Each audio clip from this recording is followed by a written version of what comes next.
What would you do if the people who abandoned you suddenly came back? That was the first thought in my head when I heard the knock. Sharp, 3 beats, echoing through the wide glass hallway of my Miami beach house. I froze.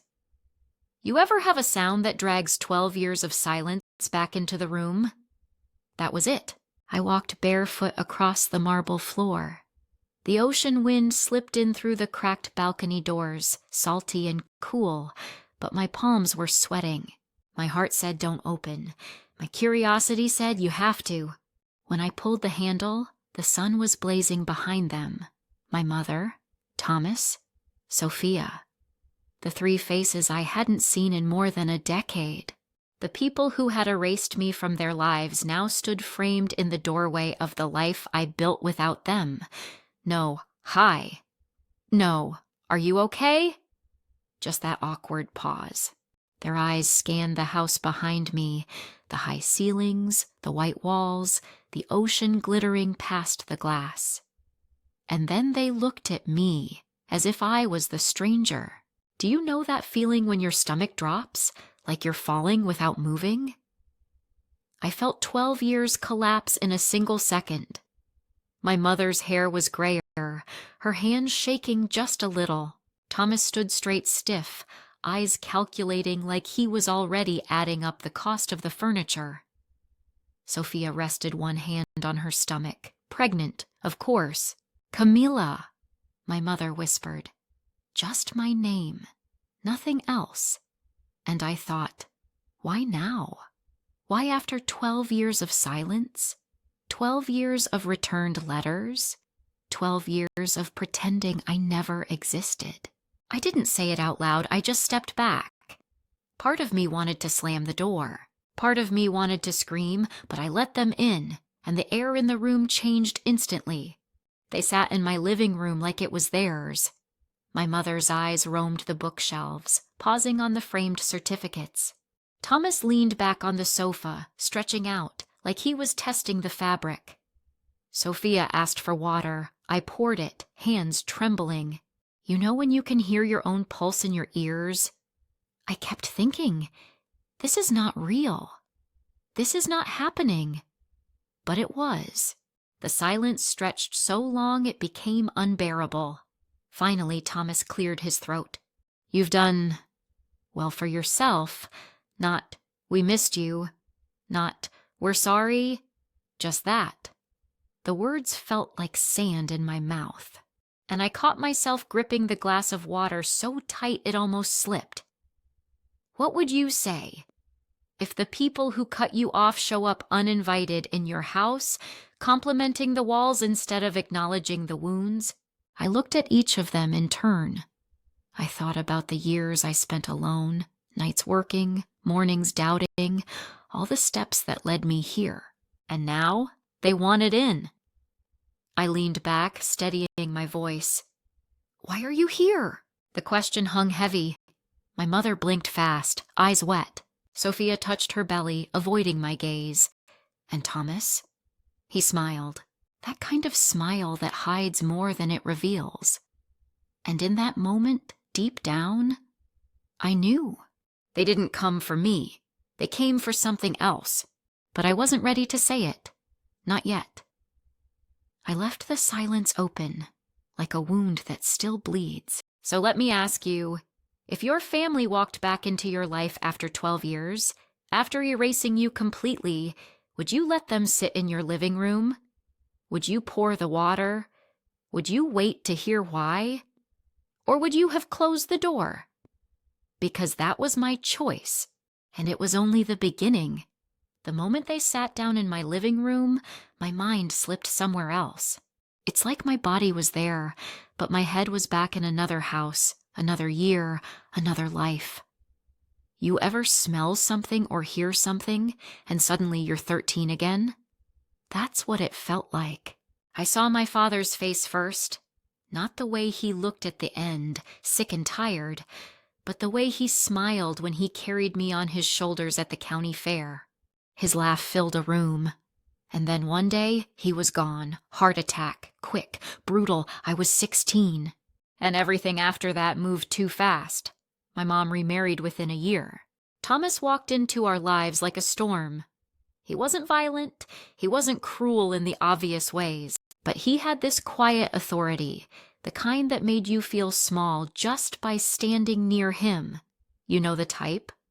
The kind of man who can make a whole room bend without raising his voice. I remember the wedding photos, my mom glowing in white, Thomas with his arm firm around her waist, Sophia standing close, grinning, and me, well, I wasn't there. I was alive, of course, but erased, cropped out before the shutter even clicked. My mom said, "It's easier this way, honey. We're starting fresh." Fresh. That word tasted like rust. Have you ever looked at a photo album and realized you're the ghost? That your face doesn't belong anymore? Then came the college fund. My dad had saved for years. Every paycheck, a little tucked aside, all for me. He wanted me to study without worry. I knew about it, he told me himself. "Camila, this is for your future. Don't let anyone take it away."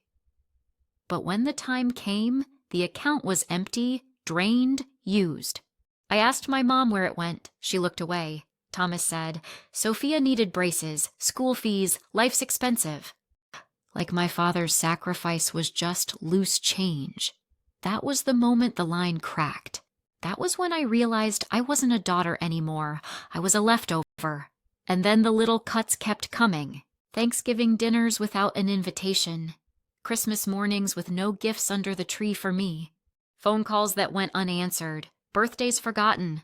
A whole family calendar, and I was just white space. Do you know how heavy silence can be? When you walk through a house and no one asks how your day was?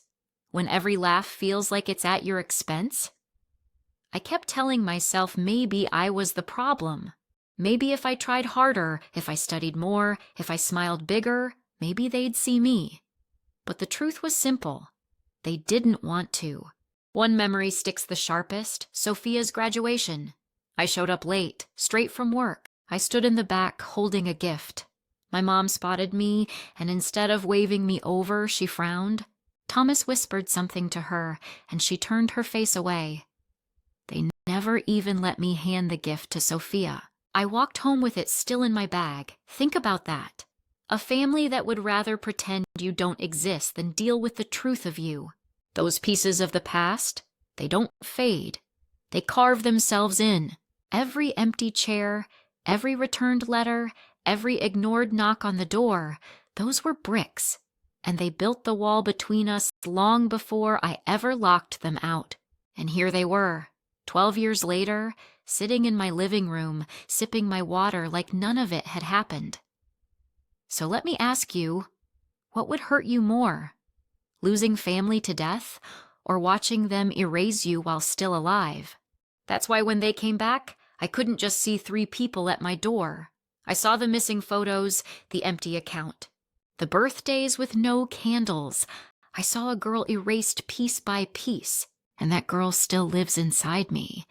The night I left still lives in me like a scar that never fades. I can close my eyes and smell it. Rain in the air, that damp heaviness before a storm. My backpack was too small. You know that feeling when you try to fit your whole life into one bag? Clothes crammed in, shoes tied to the zipper, the weight pulling down on my shoulders. I was 18, no safety net. No one saying, "It's okay, you'll figure it out." Just silence. The kind of silence that tells you no one cares if you stay or if you go. I remember standing at the door of that house. My mother was in the kitchen, pretending to read a magazine. Thomas sat in his chair, eyes glued to the TV. Sophia was upstairs laughing into her phone. And me? I was just a shadow passing through. No one said goodbye, not even a glance. You ever walk out of a place you called home and realize the only sound following you is the squeak of your own shoes? That was me. The bus station smelled like diesel and stale coffee. I bought the cheapest ticket I could. Miami to Tallahassee. I didn't even know what waited there, just that it wasn't here. My chest felt tight, like breathing was too expensive. And yet, buried under the fear, there was something else, hope. Thin, fragile, but real. like a single candle in a dark room. I had earned a partial scholarship in digital arts. That was my golden thread, the one thing that kept me from unraveling. My father's voice echoed in my head, "Don't let anyone take your future." Those words were the only inheritance I had left. The first weeks were brutal. I rented a tiny room above a laundromat. One window, always fogged from the steam rising through the floorboards. My mattress was second-hand, springs poking my back. Dinner was ramen and day-old bread. But you know what? It was mine, my choice, my space. I worked 2 jobs, a diner at night, a print shop on weekends. My hands smelled like ink and grease. My legs ached from standing. I'd come home, peel off my shoes, and stare at my cracked laptop screen. That laptop was everything. My studio, my escape, my classroom. Sometimes I cried. Alone. Quiet. Because tears didn't change anything. But other nights, I felt alive. I felt like I had escaped a cage no one else could even see. You ever taste freedom mixed with loneliness? It's bitter and sweet all at once. And here's the thing. I wasn't sure I'd make it. Every week was a question: rent or food, sleep or assignments, keep going or quit. But quitting meant giving them what they wanted. Proof that I was nothing without them. So I stayed. I pushed. And slowly, pieces of a new life stitched themselves together. Professors who believed in me. Friends who saw me not as an extra in someone else's family photo, but as the main character in my own story. Looking back, that day I left wasn't just about walking away. It was about choosing myself. About saying, if no one is going to fight for me, I will. And sitting in my living room 12 years later, watching them sip water like ghosts from another life, I remembered that night. The rain, the bag, the silence. That's when it hit me. I wasn't powerless anymore. So let me ask you, if you had to walk out with nothing, would you? Would you risk hunger, loneliness, fear, just to have a shot at building something of your own? Because that was my choice. And it shaped everything that came after. When I left that night with one bag and no goodbye, I never thought the story would twist this way. I didn't plan to become successful. Honestly, survival was the only goal. But sometimes survival becomes the seed for something bigger. It started with a laptop that barely worked. The fan rattled like it was choking, the screen cracked on one corner, but it was enough. I spent nights sketching characters, building worlds, losing myself in pixels and code. You ever fall into something so deeply that hours slip into days? That was me, sitting on the floor of my tiny room above the laundromat, headphones on, ramen beside me, heart pounding at every new design. At the diner, I poured coffee with one hand and scribbled ideas with the other. Customers barely looked at me, but their faces, exhausted, hopeful, angry, lost. They all became characters. At the print shop, I learned about fonts, layouts, deadlines. The place stank of ink, but I saw it as training. Everywhere I went, I collected fragments. And those fragments became the foundation of my first indie game. It was simple. A story-driven puzzle game about a girl finding her way out of a maze that kept shifting walls. Sound familiar?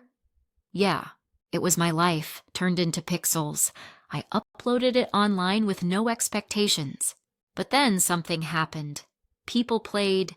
People shared. Comments poured in from strangers saying, "This is my story too."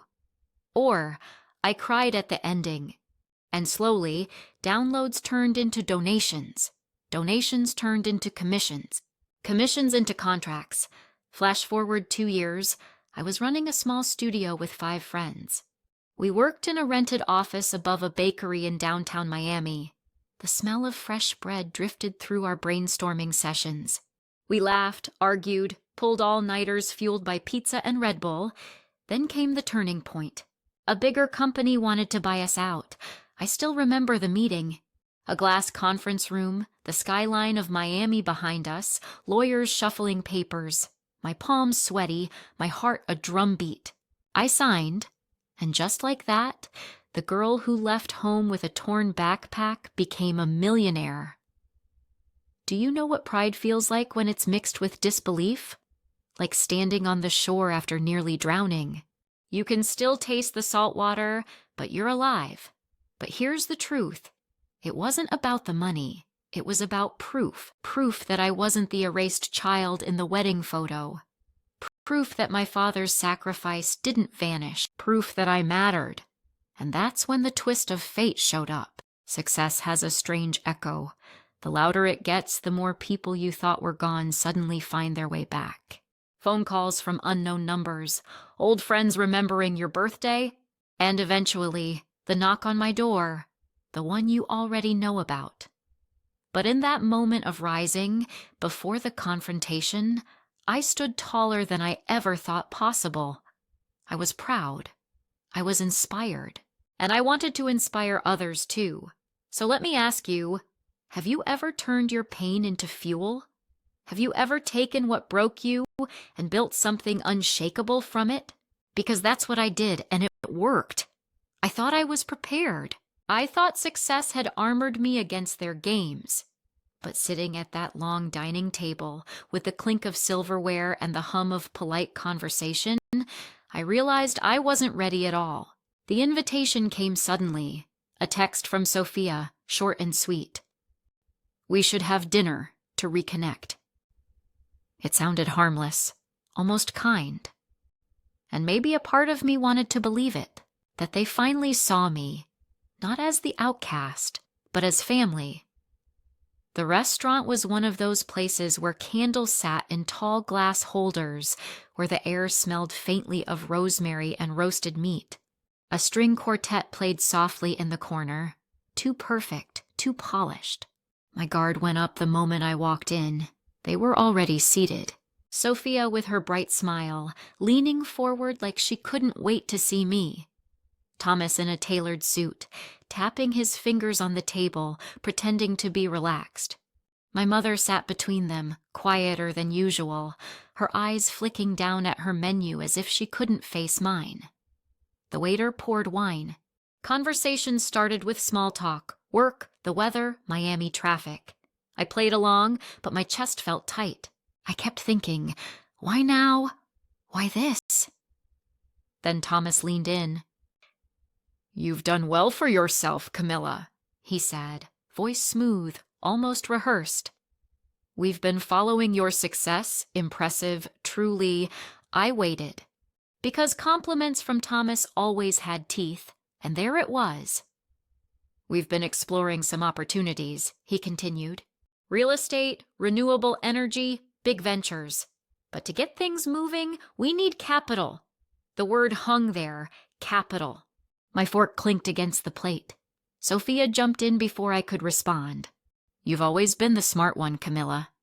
You know how to make money work. Maybe you could guide us, help us. It would mean so much. Her voice trembled just enough to sound genuine. But it was the same tremble I remembered when she asked me to cover her tuition years ago. Just before I learned my scholarship had been drained, my throat went dry. I looked at my mother, searching for something. Any sign she'd step in, she didn't. She kept her gaze fixed on the breadbasket. That's when the tension shifted. My chest heated, my pulse quickened. They didn't invite me here to reconnect. They wanted my money. They wanted the fruits of the years I clawed my way up alone. I set down my glass, my hands steady even as my heart pounded. Is this what this dinner's about? I asked, my voice calm but sharp enough to slice the silence. You want me to invest? After 12 years, Sophia blinked. Thomas smiled, like a man trying to keep his cards hidden. It's not just about money, he said. It's about family, about building something together. Isn't that what family does? The word family twisted like a knife. My laugh came out short, bitter, funny. That's what I thought 12 years ago. The table went quiet. Even the clinking from the other tables seemed to fade. And then I felt it. That old ache pressing against my ribs, the ache of being used, erased, forgotten. You ever sit in a room full of people and feel more alone than ever? That's what it felt like. I pushed my chair back just slightly. I came here tonight thinking maybe we could talk. Maybe there was something real left.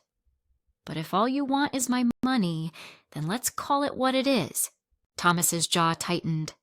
Sophia's eyes watered. Whether from guilt or performance, I couldn't tell. And my mother? She still didn't look up. Zoom in, right here, on Thomas's face when he finally said it out loud. We need money. No disguise, no softening. Just those 3 words. And in that moment, the dinner stopped being about food. It became a test. Would I give in the way I once did? Or would I hold my ground? I didn't answer right away. I let the silence stretch, let the discomfort burn through the tablecloth. Because sometimes silence is the loudest no. What would you have done? Would you have pulled out your wallet for the same people who once erased you from their lives? I know what I did, and I'll tell you soon. But first, you need to understand just how far this game would go. After that dinner, I couldn't shake the bitterness. Their words played over and over in my head. Thomas's smooth voice talking about family while asking for cash. Sophia's trembling plea, my mother's silence. But silence has weight, and hers was heavier than anything spoken. I knew I couldn't just let it go, so I decided to test them. To see if deep down there was any honesty left, I wrote a letter. Nothing fancy, no dramatic words. Just plain sentences, the way truth often comes. I reminded them of the scholarship I was supposed to have, the one that vanished. I asked if they'd ever thought of what it cost me to survive without it, and then I added something else. An offer, a real one. A chance to show me they weren't just circling for money. I left a check inside the envelope, enough to help with whatever capital they claimed to need, but not so much that it could ruin me. I sealed it, pressed the flap down with steady fingers, and slid it across the table at our next meeting. "This is for you," I said, my voice calm, my eyes locked on Thomas's. He smiled, that fake little smile of his. Sophia reached for the envelope like it was salvation. My mother didn't move. I left that day wondering if maybe, just maybe, this could be a turning point. A week later, the envelope came back. I found it in my mailbox, face up like an insult. Across the front, in thick black marker, were 2 words stamped by the post office. Returned. My hands shook as I held it. I tore it open, half expecting the check to be gone, but it was there. Crisp, untouched, still folded exactly the way I left it. That's when it hit me. They didn't want connection. They didn't want reconciliation. They didn't even want help, at least not the kind that came with accountability. What they wanted was control.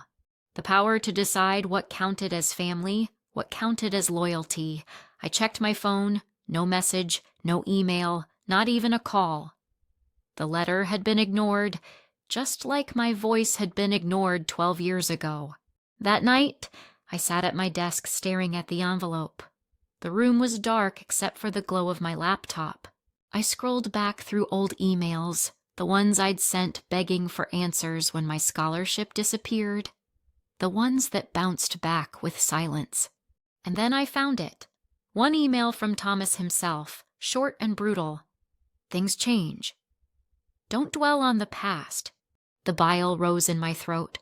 All these years, I thought maybe I'd been too harsh, too unforgiving. But now I had proof. Proof they'd erased me.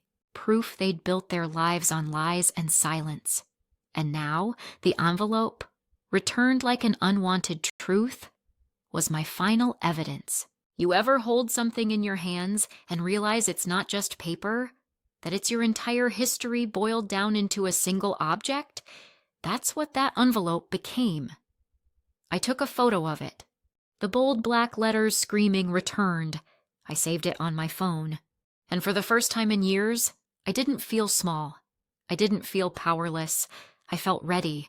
Ready to show them that I wasn't their pawn anymore. Because sometimes the thing you give isn't money, it's a mirror.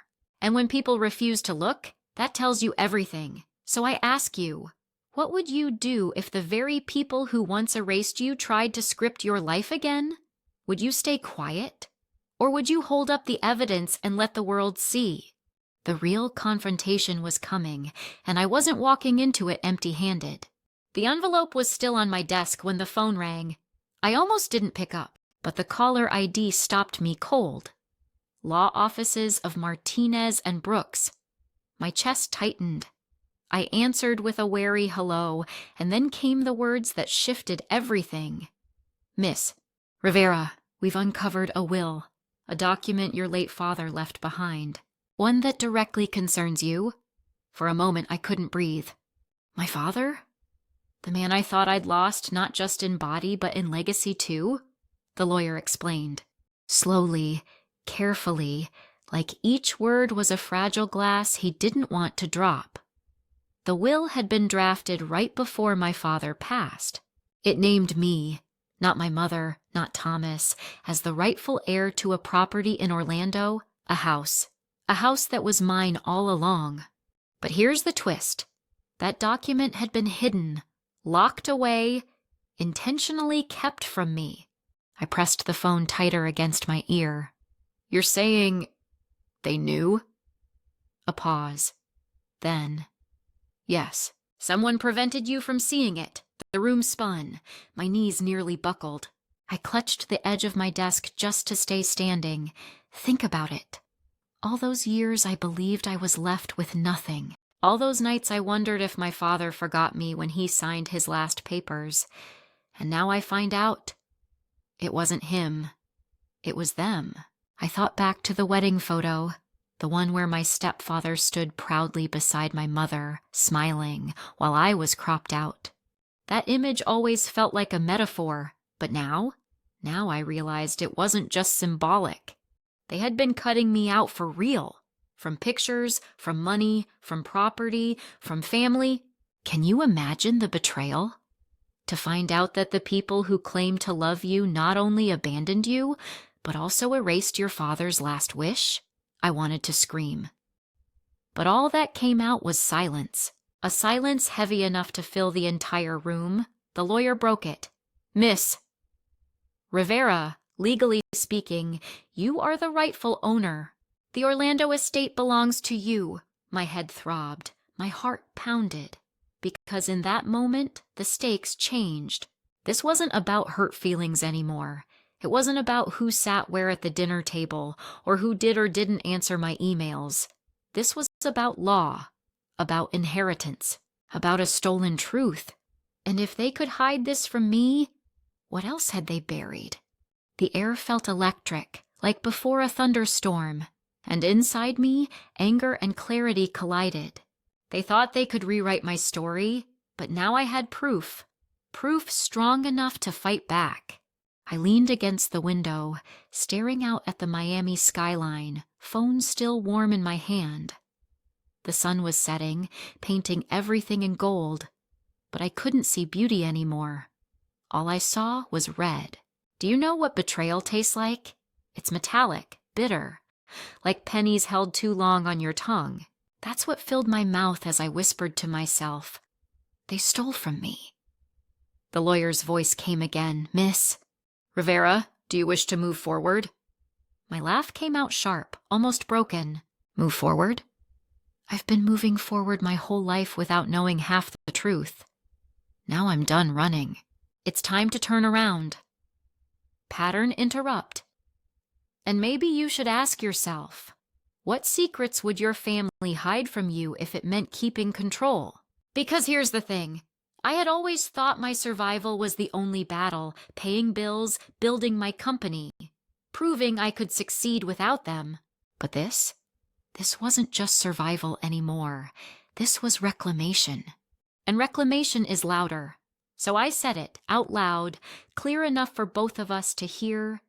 Yes, I want to move forward. I want everything my father meant for me to have.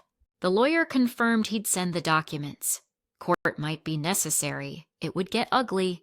I hung up the phone and sat in the silence that followed. Only now, silence didn't feel empty. It felt like fuel. Because I knew the next time I saw my family, it wouldn't be around a dinner table. It would be in a courtroom. And this time, the truth would have a voice. When I stepped back into the Orlando house, the air felt stale, like time itself had been holding its breath. The blinds were half closed, dust clung to the corners, and the scent was faint but familiar, like old cedar mixed with something sour. My father's handwriting was still etched on a note pinned near the kitchen calendar. The ink had faded, but it was his hand, and seeing it there broke something inside me all over again. I wasn't just here for memories, I was here for proof. Proof that the will existed. Proof that they'd kept it from me. I opened drawers. I flipped through old folders, receipts, bank slips, letters. I even pulled boxes down from the attic, coughing through the dust. Each paper felt like it might hold a piece of the story, but most were dead ends, until I found a file stamped with my stepfather's initials, T.B. Thomas Brooks. Inside were photocopies, not of the will itself, but of transfer documents, property management, signatures. My name missing, erased, as if I had never been part of the family ledger. My hands trembled as I held the pages, because this wasn't an oversight, it was deliberate. And then I heard it, the door creaking open. I turned and there she was, my mother, her figure silhouetted by the Florida sun. She didn't look surprised to see me, not one bit. I asked her directly, "Did you know about the will?" My voice shook, but the words cut sharp. Her lips parted, but no sound came. Just silence. I stepped closer. The papers crinkled in my fist. "You knew, didn't you?" "You knew what Dad left for me, and you let them take it." She lowered her eyes. That silence stretched, unbearable, like a rope pulling tighter around my chest. "Why?" I demanded. "Why would you stand by while they erased me from his legacy?" Still, nothing. I wanted her to fight back, to deny it, to scream that I was wrong, but she didn't. She just stood there, hands clasped in front of her, like a child waiting for punishment. Do you know how cruel silence can be? Louder than lies, heavier than betrayal, because silence confirms what words are too cowardly to admit. That's when it hit me. Her silence was an answer. She had been complicit. Images flashed in my head. Her smile at the wedding, her laughter at dinners, her refusal to return my calls when I was scraping by. And now I saw it all for what it was. Not ignorance, choice. I whispered, more to myself than to her, "You chose them." Her shoulders stiffened, but she still said nothing. Pattern interrupt. "And maybe I should ask you, what's worse? A family that betrays you openly, or a mother who betrays you quietly?" The papers shook in my hand. My throat burned with words that felt like fire, but still she gave me no water, no truth. I tried again, softer this time. "Did you ever think about me?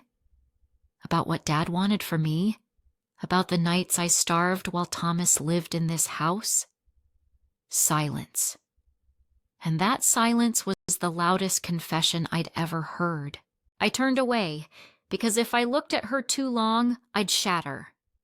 My eyes landed on a picture frame by the mantel, a family portrait. My father's arm around me when I was a child, his smile beaming. The only photo where I hadn't yet been cropped out. I took it. I pressed it against my chest, and I told her, "I don't need your words anymore. I have his, in ink, in memory, in blood." Her silence followed me as I walked out the door, and maybe that was the last piece I needed. Because sometimes the truth doesn't come from what people say, it comes from what they can't. The courtroom wasn't grand like in the movies. It was smaller, colder, with buzzing fluorescent lights and the faint smell of old carpet. But to me, it felt like an arena. Every breath, every glance, every shuffle of paper echoed louder than it should. Thomas sat across from me, smug in his tailored suit. Sophia next to him, eyes darting, avoiding mine. My mother wasn't there. Her absence pressed heavier than her silence ever did. I had my lawyer by my side, a calm man with silver hair and steady hands. He didn't need to say much. The evidence spoke for itself.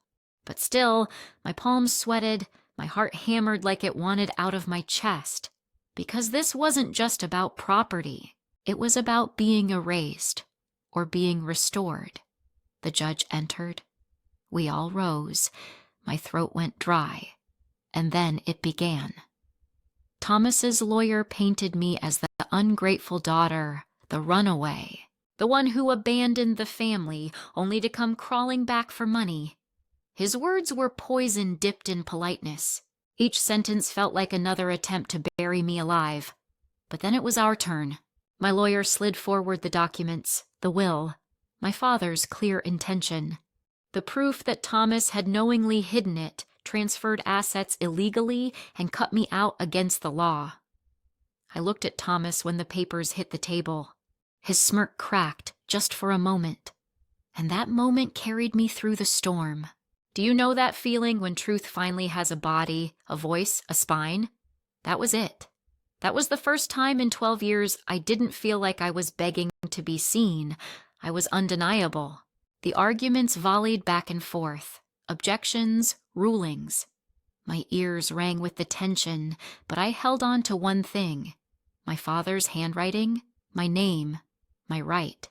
Then came the question from the judge, direct, sharp. Why was the will not disclosed? Silence. Thomas shifted. Sophia stared at the floor. The lawyer stumbled through excuses about lost paperwork and miscommunication. The judge's gaze cut through the lies like glass.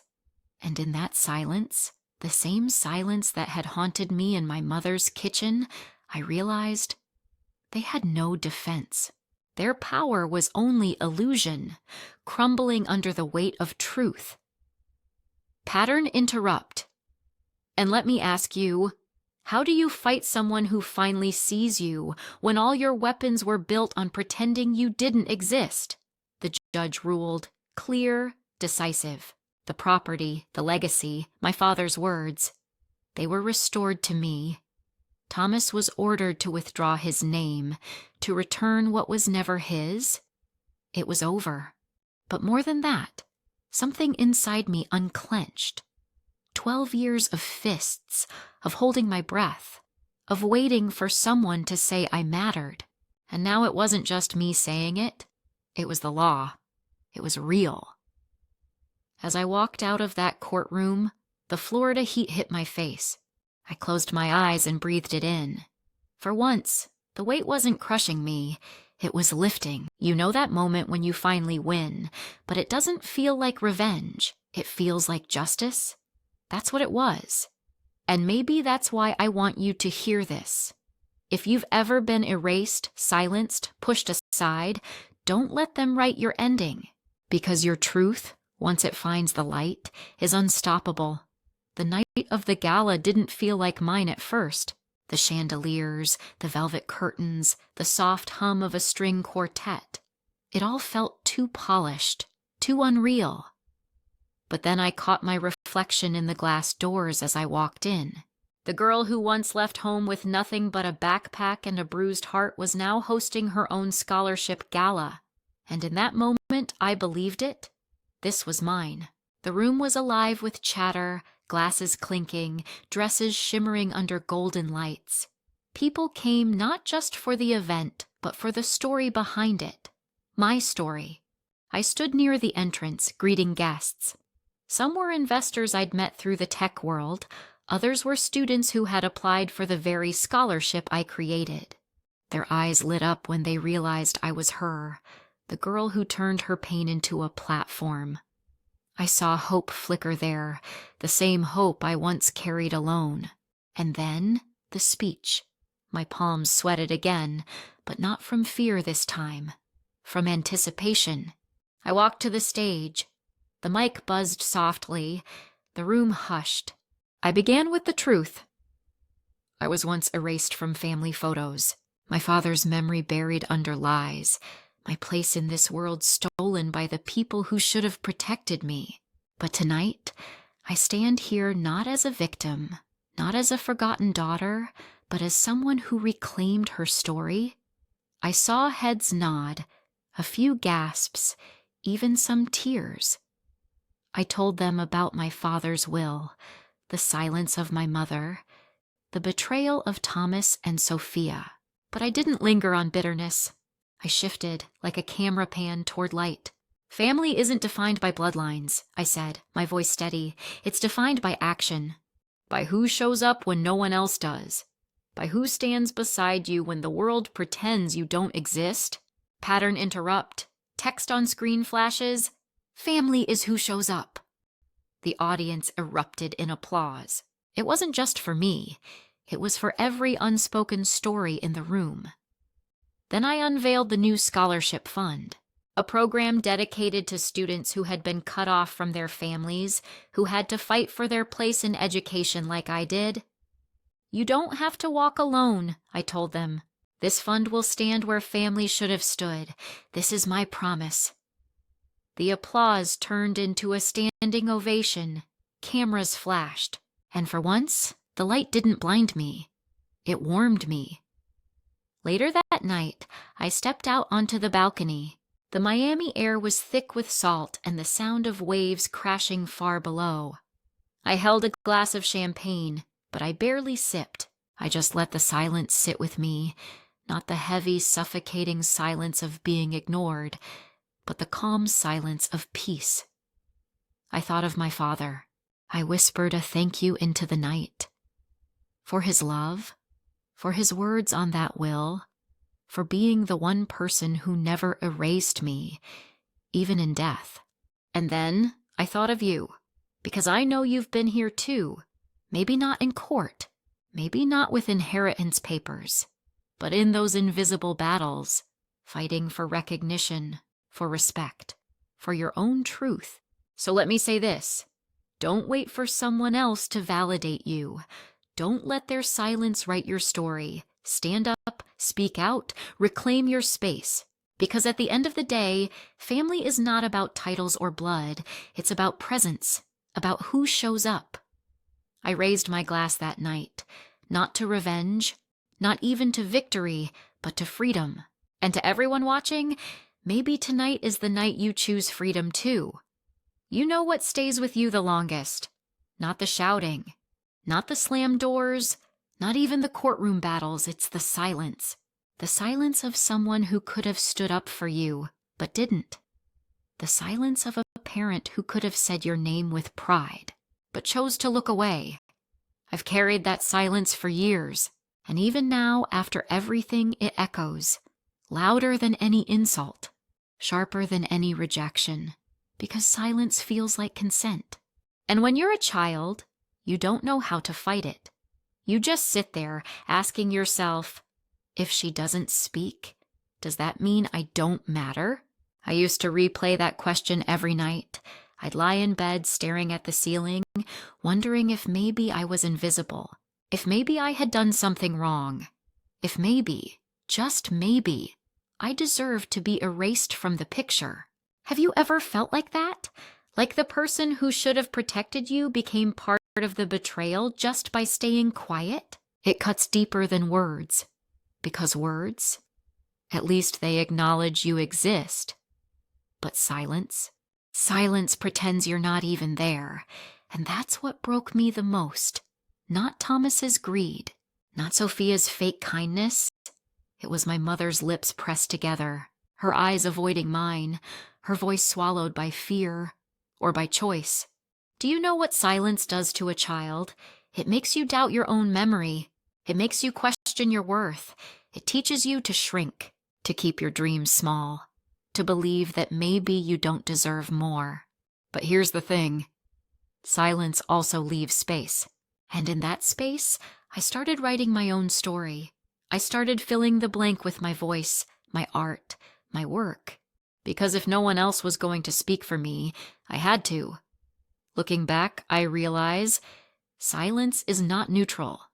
It's a choice. And the hardest lesson I've learned is this: the people closest to you can hurt you the most. Not always by what they say, but by what they don't. That's why this part of the story hurts more than the lawsuit, more than the lies. Because you expect enemies to fight you, but you never expect a mother to stay quiet. And yet, that silence gave me something unexpected. It gave me a mirror, a reflection of what I never want to become, of the kind of love I will never give, of the kind of family I refuse to build. So when I look at you, when I talk to you now, I need to ask, have you ever had to live with someone else's silence? Have you ever been left to wonder if love was supposed to sound that empty? Because if you have, then maybe you understand me more than I can explain, and if you haven't, I hope you never do. After everything I've been through, I had to sit down and ask myself a hard question. What even is family? Is it blood? Is it a last name? Is it someone who shares your table but never your truth? For the longest time, I thought family was just the people tied to you by birth. That's what we're all taught, right? That family is forever. That blood is thicker than water. But then, when blood turned its back on me, when silence filled the room instead of love, I realized something different. Family isn't always the people you're born to. Family is the people who choose you, the ones who show up, the ones who clap for your wins even when they're small, the ones who don't disappear when the road gets rough. I've learned that family is your best friend who answers your call at 2 a.m. Family is the mentor who believed in you before you even believed in yourself. Family is the stranger who becomes a sibling because they understand your scars without you saying a word. And most importantly, family can be you, yes, you. You can be your own family when no one else steps up. You can be the one who holds yourself steady, who sets the boundary, who whispers, "I'm proud of you," when no one else will. I used to think I was broken for craving that kind of family, but now I see it as strength. Because I didn't wait for love to magically appear, I built it, I claimed it. I created a circle where loyalty matters more than last names. And here's where you come in. Because maybe you've felt that same emptiness. Maybe you've had to face a silence that was louder than words. Or maybe, right now, you're sitting in the middle of your own family storm, wondering if you'll ever feel safe again. If that's you, I want you to hear this. You are not alone. And you don't have to keep waiting for people who won't show up. You can define family on your own terms. You can choose the ones who choose you back. That's why I created the Scholarship Fund. Not just for students who need money, but for anyone who needs proof that someone out there believes in them. It's my way of planting the flag. You belong. You matter. You are not invisible. Because family isn't just about blood. It's about presence. It's about action. It's about love that doesn't hide, doesn't flinch, doesn't go quiet when it matters most. So let me turn it back to you. What does family mean to you? Who are the people who show up when no one else does? And if you've ever had to redefine family like I did, share it. Because your story might be the thing someone else needs to hear right now. Drop it in the comments. Tell me your boundary moment. Tell me the day you decided you wouldn't settle for silence anymore. Because together, we can rewrite what family means. Not just for me, not just for you, but for everyone who's ever wondered if they were truly loved. Because the truth is simple. Family isn't who you're stuck with. Family is who shows up.